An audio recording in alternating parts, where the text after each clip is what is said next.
చంద్రబాబుకి కావాల్సింది ఎన్నికలప్పుడు ఓట్లు, సీట్లే గాని ప్రజల మేలు పట్టదని వైసీపీ నాయకుడు మాజీ ఉప ముఖ్యమంత్రి ఏఎస్పీ అంజద్ బాషా అన్నారు. మంగళవారం కడప వైసీపీ కార్యాలయంలో మీడియా సమావేశం నిర్వహించారు. ఈ సమావేశంలో ఆయన మాట్లాడుతూ చంద్రబాబు శిలాఫలకాలు వేస్తాడు కానీ ప్రజలకు మేలు చేసే పనులు చేయడని అన్నారు. వైఎస్సార్ హయాంలో ప్రతిపాదించి అన్ని అనుమతులు, భూ కేటాయింపులు చేసిన కడప ఉక్కు ఫ్యాక్టరీ నిర్మాణాన్ని తుంగలో తొక్కారన్నారు. చంద్రబాబు వల్ల రాయలసీమకు ఎటువంటి ప్రయోజనం కలగలేదన్నారు. ఈ కార్యక్రమంలో వైఎస్సార్ కాంగ్రెస్ పార్టీ నగర అధ్యక్షుడు పి రవీంద్రనాథరెడ్డి, పాక సురేష్, బండి నిత్యానందరెడ్డి, రాష్ట్ర ఎస్సీసెల్ వర్కింగ్ ప్రెసిడెంట్ పులి సునీల్ కుమార్ తదితరులు పాల్గొన్నారు.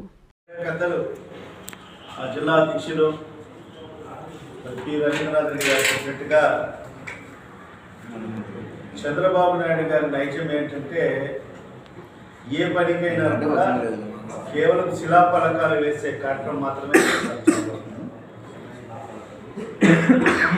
ఇప్పటి వరకు అనేక ప్రాజెక్టులు కూడా చూడండి, ఈ రాష్ట్రంలో ఆయన ముఖ్యమంత్రిగా ఉన్న 3 దఫాల్లో కూడా ప్రతి ప్రాజెక్టుకి కూడా 2-3 సార్లు శిలాఫలకాలు వేస్తున్నారు. కానీ పనులు మాత్రం ముందుకు సాగనివ్వరు. ఇది ఆయన నైజం. కేవలం ఎన్నికలు దృష్టిలో పెట్టుకొని ఓట్ల కోసం ఎప్పుడైతే ఎన్నికలు వస్తాయో అప్పుడు ఆయనకు శిలాఫలకాలు వేసే కార్యక్రమం గుర్తుకొస్తుంది, భూమి పూజ చేసే కార్యక్రమం గుర్తుకొస్తుంది. మరి ఈ జిల్లా మరి రాయలసీమ వాసుల చిరకాల వాంఛ ఏంటంటే ఉక్కు పరిశ్రమ. మరి ఆనాడు ఆ మహానేత దివంగత ముఖ్యమంత్రి డాక్టర్ వైఎస్ రాజశేఖర రెడ్డి గారు మరి ఈ ప్రాంతాన్ని పారిశ్రామికంగా అభివృద్ధి చేయాలి అనే ఒక దృఢ సంకల్పంతో మరి ఆ రోజు బ్రహ్మణి స్టీల్స్ని తీసుకురావడం జరిగింది. ఇప్పుడే చెప్పినట్టుగా 10,000 ఎకరాలు బ్రహ్మణి స్టీల్స్కు మరి ల్యాండ్ కూడా ఇవ్వడం జరిగింది. మరి ఆనాడు కూడా ఇదే ప్రతిపక్షం, ఇదే చంద్రబాబు నాయుడు గారు మరి ఏ రకంగా అడ్డుకున్నారు మనందరికీ కూడా తెలుసు. ప్రతిరోజు ఏ పత్రిక, పచ్చ పత్రికలన్నీ కూడా ఇదే 10,000 ఎకరాలు ఇచ్చేశారు, దారుదత్తం చేసేశారు. మరి ఎంతో విలువైన భూములు, ఏంటి సారవంతమైన భూములు, అక్కడ నెమలు నాట్యం ఆడుతున్నాయి, సరయేర్లు పాడుతున్నాయి. ఇవన్నీ కథనాలు రాయించి మరి నిజంగా ఆ ప్రాంతం ఎవరున్నా ఒక్కసారి చూస్తే తొండలు కూడా గుట్లు పెట్టావు ఆ ప్రాంతంలో. మరి అలాంటి భూముల్ని మరి పారిశ్రామికంగా అభివృద్ధి చేస్తానని చెప్పి ముందుకు వస్తే మరి ఒక పరిశ్రమ కోసం, అది కూడా ఈ రాయలసీమ వాసులందరికీ కూడా సుమారుగా 20 నుంచి 30 వేల మందికి మరి ఉద్యోగ మరి ఉపాధి అవకాశాలు వచ్చే మరి ఉక్కు పరిశ్రమకు ఇస్తే కూడా దాన్ని ఏదో ఒక రకంగా అడ్డుకోవాలి. కోట్లకు వెళ్ళి అడ్డుకున్నారు, ఈ రకంగా పేపర్లలో కథనాలు రాయించి అడ్డుకోవడం జరిగింది. మరి ఎన్ని చేసినా కూడా ఆ రోజు రాజశేఖర రెడ్డి గారు మరి మొక్కుకోని ధైర్యంతో మరి ముందుకు వెళ్ళడం జరిగింది. తర్వాత మనం చూసాం ఏ రకంగా మరి ఆ పరిశ్రమలు ఆగిపోయాయో మనం అందరిలో తెలిసిన విషయం. మరి తర్వాత వచ్చిన మరి రాజశేఖర రెడ్డి గారి తర్వాత వచ్చిన మరి పరిపాలకులు కానీ ముఖ్యమంత్రులు ఎవరు కూడా మరి ఆ పరిశ్రమ గురించి పట్టించుకున్న పాపాన పోలేదు.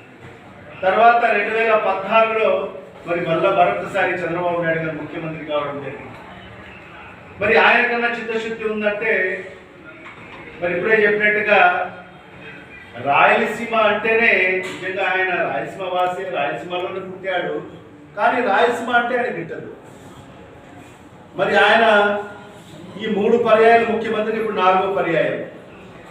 ఎప్పుడు కూడా రాయలసీమకు అభివృద్ధి చేసిన దాఖలాలు లేవు. ఎందుకంటే ఎంతసేపు ఉన్నా కూడా ఆయన ఆలోచన చేసేది ఏంటంటే ఓట్లు, సీట్లు. ఆయన ఆలోచన అంతా కూడా ఏముంటుందంటే ఓట్ల కోసం, సీట్ల కోసమే. రాయలసీమలో ఎప్పటికీ ఆయనకు ఎక్కువ ఓట్లు రావు, సీట్లు రావు. కాబట్టి మరి రాయలసీమ ప్రాంతానికి పూర్తిగా నిర్లక్ష్యం చేసిన వ్యక్తి ఎవరైనా ఉండాలంటే మరి అది చంద్రబాబు నాయుడు మాత్రమే. మరి ఆయన ముఖ్యమంత్రి అయ్యి 5 ఏళ్ళు 2014 నుంచి 19 వరకు ఉన్నాడు. మరి ఏమైనా చేశాడా?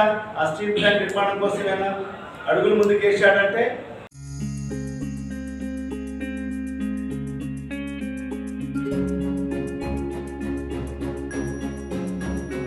పెద్దమ్మాయి లాగే చిన్నమ్మాయి పెళ్లి కూడా గ్రాండ్గా ఎలా చేద్దామని ఆలోచిస్తున్నారా? అవును, వాళ్ళిద్దరు నా రెండు కళ్ళతో సమానం కదా. మరి ఇంకేం, అంజనా ఇన్ఫ్రా ప్రాజెక్ట్స్ లో చేసిన ఇన్వెస్ట్మెంట్ తోనే మన పెద్ద అమ్మాయి పెళ్లి చేశాం. అవునుగా. మరి అలాగే చిన్న అమ్మాయి పెళ్లి కూడా చేసేద్దాం. అంటే అంజనా ఇన్ఫ్రా ప్రాజెక్ట్ లో మళ్ళీ ఇన్వెస్ట్ చేద్దాం అంటావా? మళ్ళీ కాదు, మళ్ళీ మళ్ళీ. Hello hello hello sir. Hi sir. Thank you. You are welcome. Thank you so much. మా కార్యాలయం చిరునామా GR orchid, door number 26-1-1920, flat number 40, opposite Krishna Chaitanya college, mini bypass road, Gomathi Nagar, Nellore. Phone number 8978978936. Anjana infra project నమ్మకమైన సంస్థ, విశ్వాసమైన లాభాలు. మన ఎంపికే మన భవిష్యత్తు.